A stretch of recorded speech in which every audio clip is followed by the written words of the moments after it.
Gumawa ang guhit ng balat sa akin. Pagdala ay nakipagsama na rin. Sa mga magulat ang pinagulat kaya ng magic saga.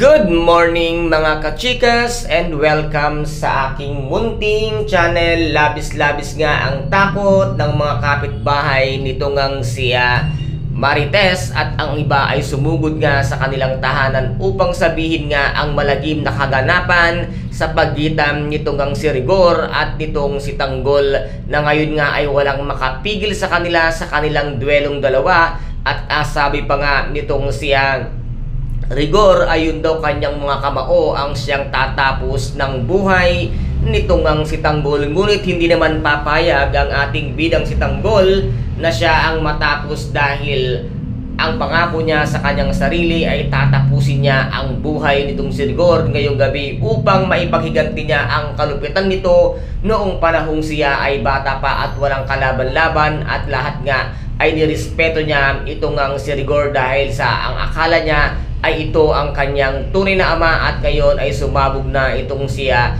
Tanggol kung kaya't siya naman ngayon ang maniningil dito nga kay Rigor kung kaya't dito naman ay dumating na nga si Aling Marites at sinabi nga niyang huwag mong saktan at patayin ang tatay mo, ngunit sinabi nga niyang hindi siya ang tunay kong ama.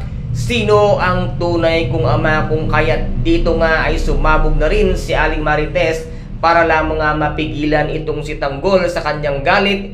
Dito nga kay Rigor ay napilitan na siyang sabihin at aminin ang katotohanan sa harapan ng maraming tao at mismo kay Tanggol ang katotohanang si Ramon Montenegro ang kanyang tunay na ama na siyang ikinagulat nga nitong si Tanggol at sinabi nga niya na siya ang gumahasa sa akin kaya ikaw ang naging bunga, ngunit hindi iyon pinansin nitong ang si Tanggol dahil malaki nga ang kasalanan nitong ang si Rigor sa kanya dahil alam na palang hindi siya tunay na anak, ngunit pinagmalupitan siya kung kaya't dito ay patuloy pa rin ang ginawa nitong ang si Tanggol na walang nakapigil sa kanya ng kahit sino pa na kahit si Marites pa ay wala nga siyang nagawa kung kaya't dito ang kawawang si Rigor ay halos wala ng buhay. Kaya't ngayon magdusa ka Rigor na ang buong akala mo ay wala kang magiging katapat, ngunit isang Tanggol lamang ang tatapos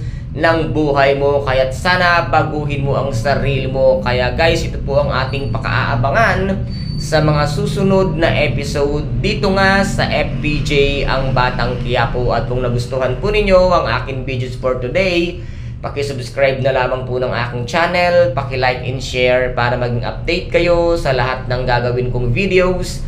Maraming salamat po. Ingat, God bless and bye-bye!